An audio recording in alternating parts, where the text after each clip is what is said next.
So this is something I've thought about a lot, and we haven't talked about this in any kind of expansive way.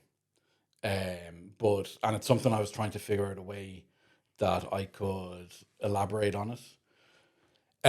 But for me, because it is a big part of ADHD, Yeah. and that kind of impulsive behavior is a big part of ADHD. But for me, it's kind of magnified and it's kind of like squared because I also have impulse control disorder, which is so a comorbidity Yeah. commonly diagnosed with ADHD.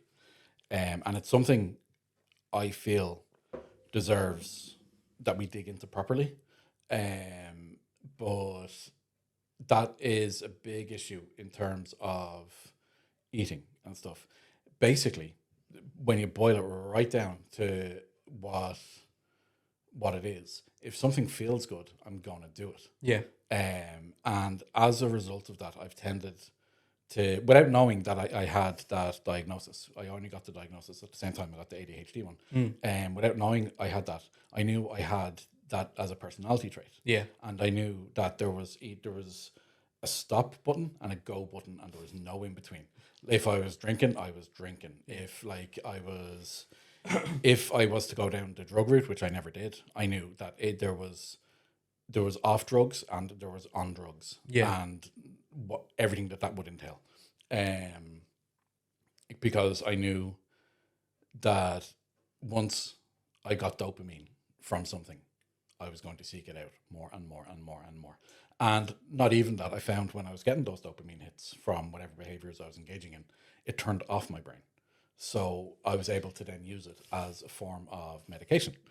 I know you're laughing because I know we've talked off camera about what that actually meant. Well, that's not why I'm laughing. I'm laughing because it's so similar to how I've been as well. Yeah. You know, growing up and stuff like that. It's self medication. It's the escapism of Yeah. life. It's like when you're talking about, there's on or off. Yeah. I'm drinking or I'm not drinking. I was exactly the same. And Yeah. I could not stop drinking until I physically couldn't drink anymore. I couldn't stop drinking either, but Yeah. in a different way. But yeah, so that's a secondary issue for me, and food does the same thing. So I'm obviously like restricted in certain ways. Like I can only eat so much. Yeah. I can only eat until I don't feel good anymore, and I'm quite lucky in the fact that I have a natural stop point. Some people don't. Some people can just keep eating, keep eating, and like can, if it feels good, could have like 7 or 8 meals at the one time and stuff. And I've seen people do that. I can't do that. Like once I'm full, I'm full. But I will seek out what feels good. And yeah, I find that kind of restrictive diet or being in a calorie deficit really hard, because the second I say to myself, right, I'm going to do this, or I'm going to moderate, or I'm going to not like, and that's like people talk about like, oh, you don't have to restrict yourself. You can have a moderated diet. That's like, you're still able to eat the treats and things like that.